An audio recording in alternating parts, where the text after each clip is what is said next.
Nothing in this recording is intended as investment advice, and the people in this recording may hold positions in the companies they talk about. Do not make any investment based solely on a tip or recommendation. Please do your own research. Hello and welcome to Zak's Traders Cafe. Today I'm joined by Rupert Verco, who's CEO at Cobra. How are you today, Rupert? Very well, Zach. Thank you for having me. Right, better and better grades and updates from Cobra, including the one today.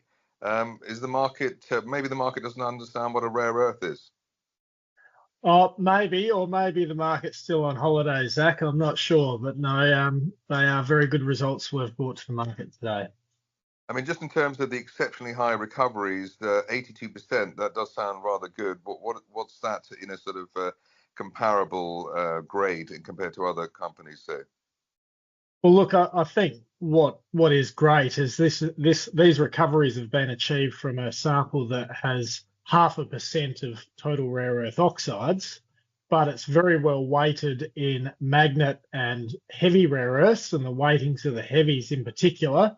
And when we're talking 82% recovery of terbium, it's very valuable. But I think what's hard to probably get the retail market to understand is the real value is in how good the recoveries are without having high levels of impurities, because that's a real challenge when we're talking clay-hosted and ionic clay mineral systems. And when you have low impurities, it means low cost processing to purify your sample to an end product.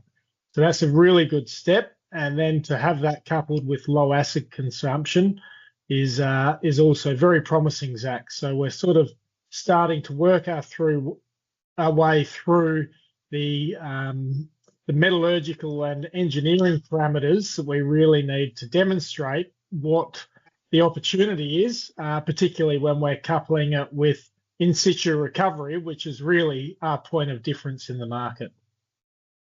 I suppose one explanation as to why the market hasn't got what Cobra is doing is because if you look across the board, exploration companies on the London market, investors are always fretting about the funding requirement, this, that, and the other related to that, and maybe you need to provide an answer in terms of what you once you've proven up the Bolland project, what you're going to do with it and how you're going to develop it, and what the sort of the runway is there. Sure. Look, I think like many other companies, Zach, we've been hit by a pretty tough commodity market, and it's been a few years that's been challenging in the capital markets.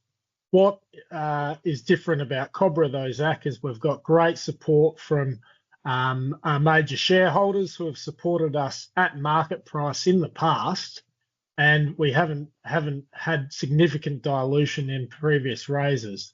So I think the market should take some comfort out of when we have raised money.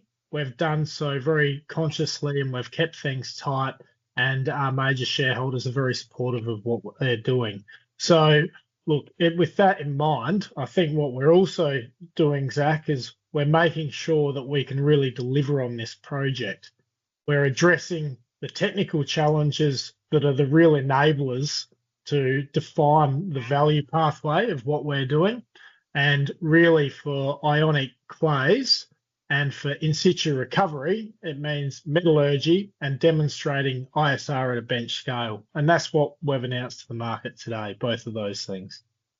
But would it be that there could be joint ventures or sales, or I mean, you've got optionality in what you want to do rather than just exploiting the resources yourself? Absolutely. Look, I think we've got a lot more value to be gained, Zach, before we really explore those options. I think we want to be able to define a really scalable resource. We've already defined a very scalable footprint, so we need to do that. And let's produce a marketable product and really realise the value of what we're presenting by demonstrating some of the economics around in-situ recovery and what benefits that has from a bottom line. And at that point, look, absolutely, commercially, we need to be sensible about how we approach this and how we progress it, and would obviously assess all of those options, Zach. And just to underline the projects you have, are they sort of easily recoverable? Are they near surface? What's the lay of the land there? Yeah, look, Zach, what our point of difference is our geology is very unique in that it's bound by impermeable clays, and we have a very permeable ore body, which means that we can use that geology and the geology can control a process called in-situ recovery, which is using a number of wells to inject and extract a lixiviant to mobilize those rare earths. Now, what that means is it means we don't move a single cubic meter of ore, and we're effectively bringing the ore to surface in a liquid phase. So what that means is we don't need the capital on the ground to be able to treat millions of tons of ore per year. We're using the geology. Environmentally, it's very low impact. We're talking about an aquifer that's 2 times saltier than the sea. And it's not a new process, Zach. If you look at the uranium industry globally, 60% of uranium produced to the market comes from in-situ recovery mines. So it's hugely scalable.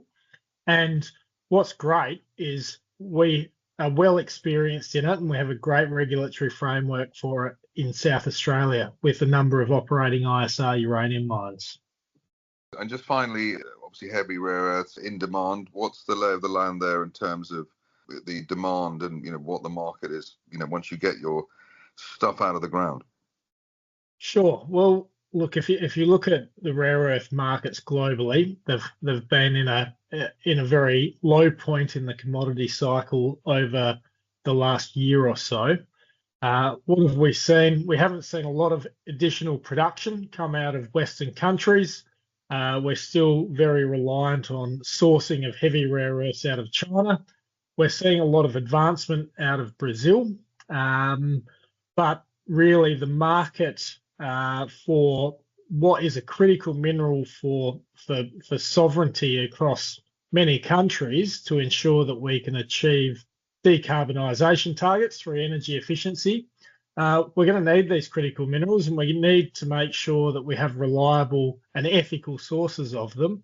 And I think that's the story that we're really starting to be able to tell here, is that we can produce something in a jurisdiction that understands ISR, and we can do it responsibly, and we can hopefully do it scalably to provide it to a market that's forecast to grow at sort of nearly 7% CAGR. So that's the story, Zach, and that's what we're working to achieve.